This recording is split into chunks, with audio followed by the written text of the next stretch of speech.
చూడండి, ఇవి ప్రపంచ ప్రఖ్యాతిగాంచిన ఒంగోలు గిత్తలు అనమాట. ఇవి సార్ వెంకటేశ్వరరావు గారు ఎడ్ల పందాల్లో పాల్గొంటారు తరచుగా.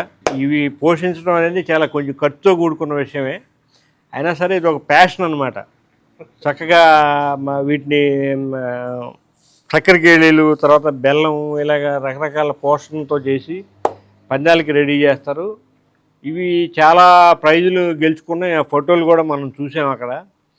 చాలా చక్కగా ఇది వీటిని మళ్ళీ వ్యవసాయ పనులకు వాడరు, కేవలం మన బండలాగుడు పోటీలు వాటికి మాత్రం వాడతారన్నమాట. ఇప్పుడు దాదాపుగా ఈ ఎద్దు వచ్చి ఒకటి దాదాపు 10-15 లక్షలు ఈజీగా అమ్ముడిపోతుంది. అంత వాల్యుబుల్ బుల్స్ అనమాట ఇవి. మాది ఒంగోలు, ఇది మా జాతి అనమాట. ఒంగోలు జాతి ఫేమస్, ప్రపంచ ప్రఖ్యాతిగాంచింది. పోయిన సంవత్సరం ఫుల్ కాంపిటీషన్ ఇచ్చిన, ఈ సంవత్సరం కొంచెం అంటే మనకు ప్రాక్టీస్లు చక్కగా ఉండాలా, మళ్ళీ ఇవన్నీ ఉండాలి చూస్తుంది. దాంతో కొంచెం కింద మీద పడుతున్నాం. ఇంటి దగ్గర రిహార్సల్ వేయాలిగా. ఫుల్ ప్రాక్టీస్ తక్కువైంది. ప్రాక్టీస్ ఉంటే ఫుల్ ప్రాక్టీస్ చేయాలా.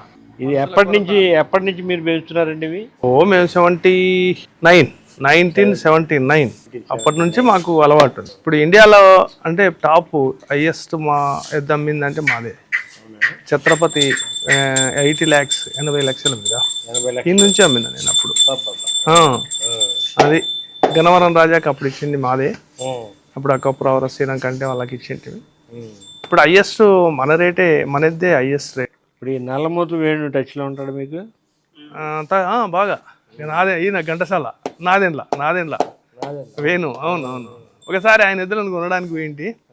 రండి సార్ మా ఎద్దుల చూద్దారండి. నేను ఒకసారి గిత్తరం కొనడానికి వెళ్తే 18 లక్షలు చెప్పాడు. సింహ అని చెప్తున్నాను చూసారా, దాన్ని క్రాసింగ్కి అడిగాను నేను. నవతా వాళ్ళది ఇది ఉందనమాట, అది మన ఆవుల ఇది గోశాల. వాళ్ళు అప్పటి వరకు ఇంజక్షన్లు చేయించేవాళ్ళు. అది కరెక్ట్ కాదు, ఇప్పుడు మనమేమో చక్కగా సంసారం చేసుకుంటున్నాం, వాటికి ఇంజక్షన్లు చేయటం ఏంటి అని చెప్పి ఆ గిత్త కొందాం అని వెళ్తే మనాడు 18 లక్షలు చెప్పాడు. ఈరోజైనా ఈరోజు మాది అంటే 50-60 లక్షలు, నిరుడు 42. మేము పోయిన సంవత్సరం 52 లక్షలు పెట్టి తెచ్చినారు వేరే వాళ్ళు. తెస్తే మేము వాటిని సుమారుగా 10 మాటలు పందాలా కొట్టించాం. అంటే మేము ఏ స్టేజ్లో ఉండాలా ఏం సార్ అన్నా కదా. అయ్యాక మేము లెవెల్లో ఉంటాం, మా ఎద్దులో లెవెల్ ఉంటాయి. మేము కమ్మడప్ప, కోవెలకుంట్ల, జమ్ముల మడుగు ఈ ప్రాంతం సుమారుగా.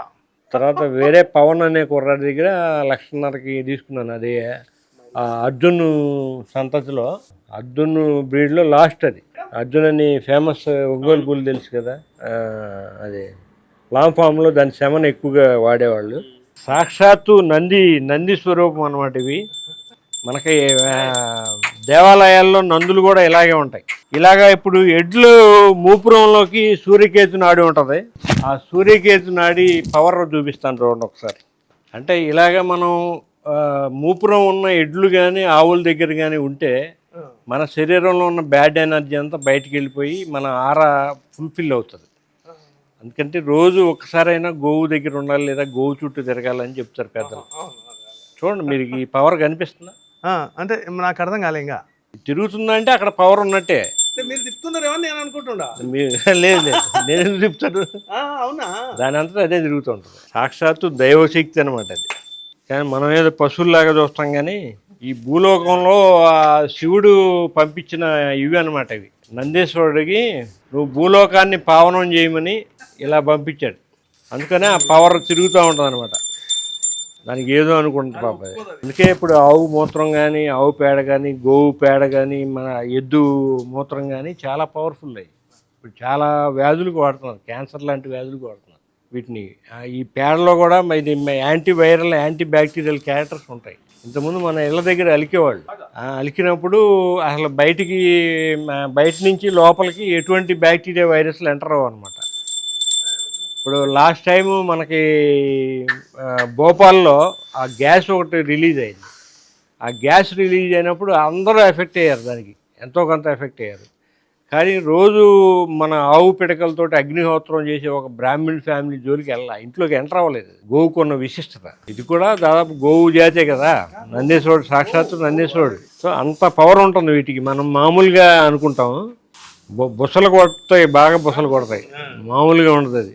చాలామంది భయపడిపోతారు, కానీ జనరల్గా ఒంగోలు జాతి అన్ని సాధు జంతువులే ఉంటాయి. చాలా ఎవరిని ఏమనవు. ఏదో తనకమా పొడుచుకమా అనేది మనం జాగ్రత్తగా ఉండాల్సి వస్తుంది.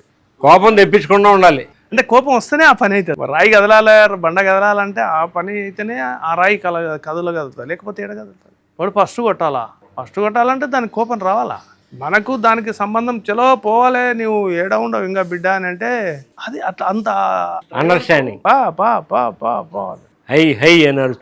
దానికి తెలుస్తుంది. అవి చాలా తెలివైన జీవులండి బాబు. తెలివైన జీవాలు, తెలివైనటువంటి జాతిలో ఇదొక జాతి.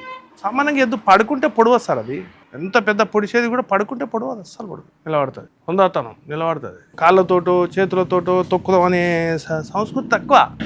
నువ్వు ఏడ ఉంటావో అట్లా ఒకేటి. కానీ ఎద్దు పడిపోయిండు, వాడు కుమ్మినప్పుడు పడిపోయిండు అంటే నిలబడుతుంది మన సంఘంలో. అంటే దాని హీరోయిజం అంతే. ఇంకా అది దిగజారి పడిపోయిన వాడి జోలికి వెళ్ళకూడదు. అదేందో అదొక పాలసీ మ్యాటర్. అదొక ఇంకా అప్పుడు ఇట్లా పెడుతుంది, అది ఇట్లా ఉంటుంది, ఇట్లా నిలబడతాయి, బాగా గంభీరంగా నిలబడతాయి. ఇట్లా లెంకలు కొడతాయి, అవసరమైతే లెంకలు కొడతాయి. అంటే నేను గెలిచినా, నేను విన్ అయినా, కొడకా నన్ను కొడతావా దా ఇప్పుడు చూసుకుందాం దా అనుకుంటుంది.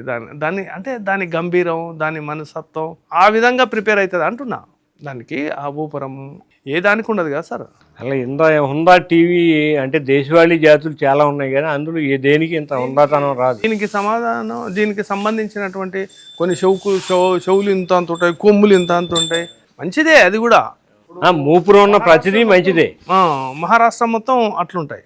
కానీ ఇప్పుడు ప్రపంచంలోనే ప్రఖ్యాతిగాంచిన బ్రెజిల్ వాళ్ళు మనకి ఎందుకు ఎత్తుకెళ్ళిపోయారంటే ఎక్కువ ఆహారం తీసుకుని ఎక్కువ పని చేస్తారు. దేనైనా వాతావరణ పరిస్థితిని తట్టుకొని నిలబడగలదు. కానీ బ్రెజిల్ వాళ్ళు అప్పుడే తెలివిగా ఆలోచించి తీసుకెళ్ళి ఇప్పుడు మనం వాళ్ళ దగ్గర సెమన్ కొనుక్కునే పరిస్థితి తీసుకొచ్చారు. మన దగ్గర సెమన్ లేదు కదా, బ్రెజిల్ నుంచే తెచ్చుకుంటున్నాం. ఒక డోసు సెమన్ 1,00,000 రూపాయలు.